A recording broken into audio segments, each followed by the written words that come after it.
നമസ്കാരം. മലയാളി വാർത്തയിലേക്ക് സ്വാഗതം. ഒരിടവേളയ്ക്ക് ശേഷമാണ് കേരളത്തിൽ വീണ്ടും അതിശക്തമായ മഴ മുന്നറിയിപ്പുകൾ വരുന്നത്. മെയ് അവസാനത്തോടു കൂടിയൊക്കെ നല്ല മഴയാണ് കേരളത്തിൽ എല്ലാ ജില്ലകളിലും റിപ്പോർട്ട് ചെയ്യപ്പെട്ടത്. പക്ഷേ പിന്നീട് കുറച്ചു ദിവസം ഒരു ഇടവേള ഉണ്ടായിരുന്നു. ഇപ്പോൾ ഇതാ വീണ്ടും ജൂൺ പകുതിയാകുന്നതോടുകൂടി തന്നെ ശക്തമായിട്ടുള്ള മഴയാണ് കേരളത്തിലെ 14 ജില്ലകളിലും റിപ്പോർട്ട് ചെയ്യപ്പെടുന്നത്. ഇന്ന് സംസ്ഥാനത്ത് അതിതീവ്ര മഴയ്ക്ക് സാധ്യതയുണ്ട്. മഴ സാധ്യത തുടരുന്ന പശ്ചാത്തലത്തിൽ മലപ്പുറം, കോഴിക്കോട്, വയനാട്, കണ്ണൂർ, കാസർഗോഡ് ജില്ലകളിലാണ് ഇന്ന് റെഡ് അലേർട്ട് പ്രഖ്യാപിച്ചിരിക്കുന്നത്. അവശേഷിക്കുന്ന ജില്ലകളിലെല്ലാം ഇന്ന് ഓറഞ്ച് അലേർട്ടിന് കീഴിലായിരിക്കും. കേരളത്തിൽ പടിഞ്ഞാറൻ കാറ്റ് ശക്തമായ സാഹചര്യമാണ് നിലനിൽക്കുന്നത്. കേരള തീരത്ത് കടൽ അതിപ്രക്ഷുബ്ധമാകാനുള്ള സാധ്യതയുണ്ട്. മണിക്കൂറിൽ 60 കിലോമീറ്റർ വരെ വേഗത്തിൽ കാറ്റ് വീശാനും ഉയർന്ന തിരമാലകൾ രൂപപ്പെടാനും സാധ്യതയുള്ളതിനാൽ മത്സ്യത്തൊഴിലാളികൾ കടലിൽ പോകരുതെന്ന് അധികൃതർ കർശനമായി നിർദ്ദേശിച്ചിട്ടുണ്ട്. നിർദ്ദേശങ്ങൾ കർശനമായി തന്നെ പാലിക്കുക. നാളെ മലപ്പുറം, കോഴിക്കോട്, വയനാട് ജില്ലകളിൽ റെഡ് അലേർട്ട് തുടരും. തിരുവനന്തപുരം, കൊല്ലം, ആലപ്പുഴ ജില്ലകളിൽ യെല്ലോ അലേർട്ടും മറ്റെല്ലാ ജില്ലകളിലും ഓറഞ്ച് അലേർട്ടും പുറപ്പെടുവിച്ചിട്ടുണ്ട്. കൊല്ലം ജില്ലയിലെ പള്ളിക്കൽ നദിയുടെ കരയിലുള്ളവർ കൂടുതൽ ജാഗ്രത പാലിക്കണമെന്ന് ജലസേചന വകുപ്പ് അറിയിച്ചിട്ടുണ്ട്. ആനയാടി ജലനിരപ്പ് നിരീക്ഷണ സ്റ്റേഷനിൽ യെല്ലോ അലേർട്ട് പ്രഖ്യാപിച്ച സാഹചര്യത്തിലാണ് മുന്നറിയിപ്പ്. നദികളിൽ ഇറങ്ങുകയോ നദി മുറിച്ചു കടക്കുകയോ യാതൊരു വിധേനയും അത്തരത്തിലുള്ള അപകടം നിറഞ്ഞ കാര്യങ്ങളൊന്നും ചെയ്യരുതെന്നും നിർദ്ദേശങ്ങളിൽ പറയുന്നുണ്ട്.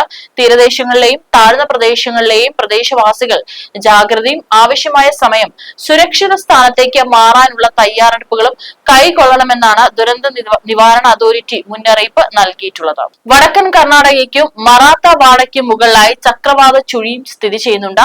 മറ്റൊരു ചക്രവാത ചുഴി വടക്കൻ തീരദേശ ആന്ധ്രാപ്രദേശിന് സമീപം മധ്യ പടിഞ്ഞാറൻ ബംഗാൾ ഉൾക്കടലിന് മുകളിലും സ്ഥിതി ചെയ്യുന്നു.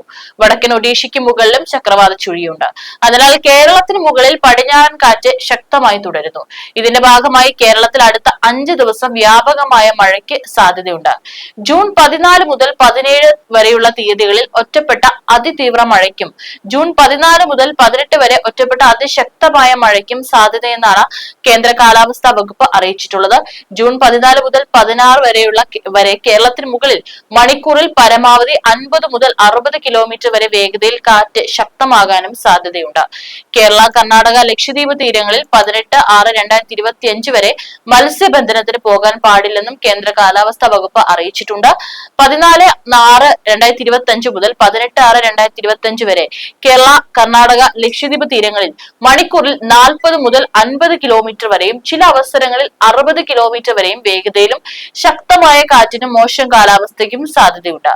കേരള തീരത്ത് ഇന്ന് രാത്രി 8:30 വരെ 2.8 മുതൽ 3.5 മീറ്റർ വരെ ഉയർന്ന തിരമാലയ്ക്കും കടലാക്രമണത്തിനും സാധ്യതയുണ്ടെന്നും ദേശീയ സമുദ്രസ്ഥിതി പഠന ഗവേഷണ കേന്ദ്രം അറിയിച്ചു.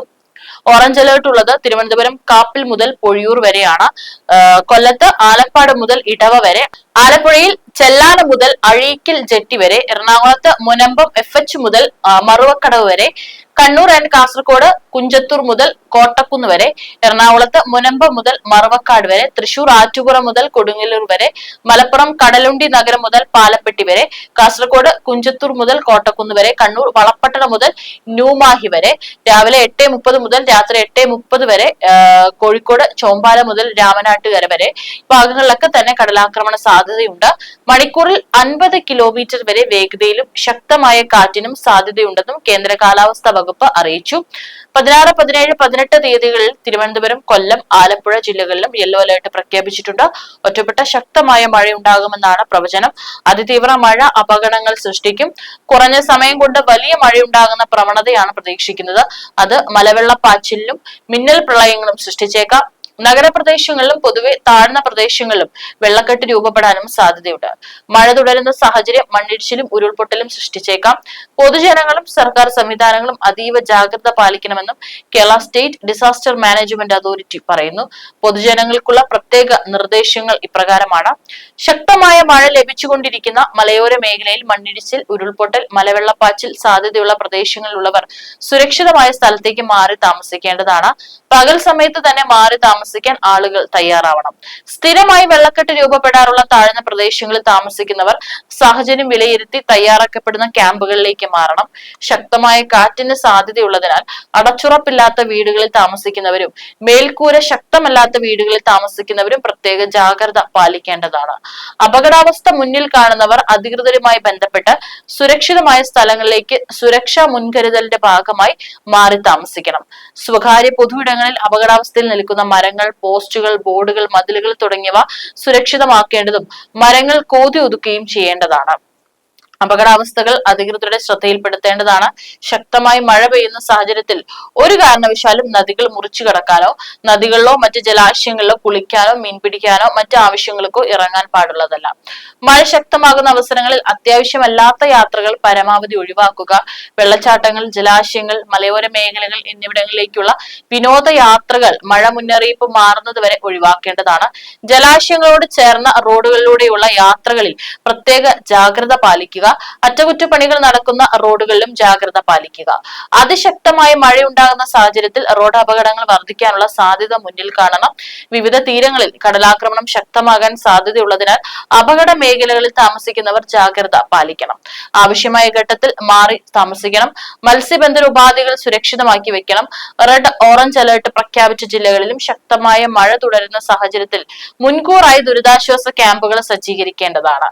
തങ്ങളുടെ പ്രദേശത്തെ ദുരിതാശ്വാസ ക്യാമ്പിനായി കണ്ടെത്തിയ കെട്ടിടം സംബന്ധിച്ച വിവരം ബന്ധപ്പെട്ട റവന്യൂ, തദ്ദേശ സ്ഥാപന അധികാരികളിൽ നിന്ന് മുൻകൂറായി അറിഞ്ഞു വെക്കേണ്ടതും അങ്ങോട്ടുള്ള സുരക്ഷിതമായ വഴി മനസ്സിലാക്കി വെക്കേണ്ടതുമാണ്. ദുരന്ത സാധ്യതാ മേഖലയിലുള്ളവർ ഒരു എമർജൻസി കിറ്റ് അടിയന്തരമായി തയ്യാറാക്കി വെക്കേണ്ടതാണ്. കിറ്റ് തയ്യാറാക്കുന്നതിനുള്ള നിർദ്ദേശങ്ങളെല്ലാം തന്നെ /WP content/2020/0.7/emergency-kit.pdf എന്ന ലിങ്കിൽ ലഭിക്കും. ജലാശയങ്ങൾക്ക് മുകളിലെ മേൽപ്പാലങ്ങളിൽ കയറി കാഴ്ചകൾ കാണുകയോ സെൽഫി എടുക്കുകയോ കൂട്ടം കൂടി നിൽക്കുകയോ ചെയ്യാൻ പാടുള്ളതല്ല. മലയോര മേഖലയിലേക്കുള്ള രാത്രി സഞ്ചാരം പൂർണ്ണമായി ഒഴിവാക്കുക. കാറ്റിൽ മരങ്ങൾ കടപുഴകി വീണും പോസ്റ്റുകൾ തകർന്നു വീണും ഉണ്ടാകാനിടയുള്ള അപകടങ്ങളെയും ശ്രദ്ധിക്കേണ്ടതാണ്. സംസ്ഥാന ദുരന്ത നിവാരണ അതോറിറ്റി പുറപ്പെടുവിച്ച ശക്തമായ കാറ്റിൽ സ്വീകരിക്കേണ്ട മുൻകരുതൽ നടപടികൾ /wind warning/ എന്ന ലിങ്കിൽ നിന്നും ലഭ്യമാണ്. വൈദ്യുതി ലൈനുകൾ പൊട്ടിവീണ് അപകടങ്ങൾക്ക് സാധ്യതയുണ്ട്. അതിനാൽ ഇടവഴികളിലെയോ നടപ്പാതകളിലെയോ വെള്ളക്കെട്ടുകളിൽ ഇറങ്ങുന്നതിന് മുൻപ് വൈദ്യുതി അപകട സാധ്യത ഇല്ല എന്ന് ഉറപ്പാക്കണം. അതിരാവിലെ ജോലിക്ക് പോകുന്നവർ, ക്ലാസുകളിൽ പോകുന്ന വിദ്യാർത്ഥികൾ തുടങ്ങിയവർ ഇക്കാര്യം പ്രത്യേകം ശ്രദ്ധിക്കണം. വൈദ്യുതി ലൈനുകളുടെ അപകട സാധ്യത ശ്രദ്ധയിൽപ്പെട്ടാൽ 1912 എന്ന നമ്പറിൽ KSEB അറിയിക്കുക. കേരളത്തിലെ എല്ലാ ജില്ലകളിലും 24 മണിക്കൂറും പ്രവർത്തിക്കുന്ന താലൂക്ക്, ജില്ലാ കൺട്രോൾ റൂമുകളുണ്ട്. അപകട സാധ്യത മുന്നിൽ കാണുന്ന ഘട്ടത്തിലും സഹായങ്ങളുമായി 1077 അല്ലെങ്കിൽ 1070 എന്നീ ടോൾ ഫ്രീ നമ്പറുകളിൽ ബന്ധപ്പെടാവുന്നതാണ്. കേന്ദ്ര കാലാവസ്ഥാ വകുപ്പ് മുന്നറിയിപ്പിൽ മാറ്റങ്ങൾ വരുത്തുന്നതനുസരിച്ച് അലേർട്ടുകളിൽ മാറ്റം വരുത്താവുന്നതാണ്. ദുരന്ത നിവാരണ അതോറിറ്റിയുടെ വെബ്സൈറ്റ്, ഫേസ്ബുക്ക്, ട്വിറ്റർ പേജുകളും പരിശോധിക്കുക.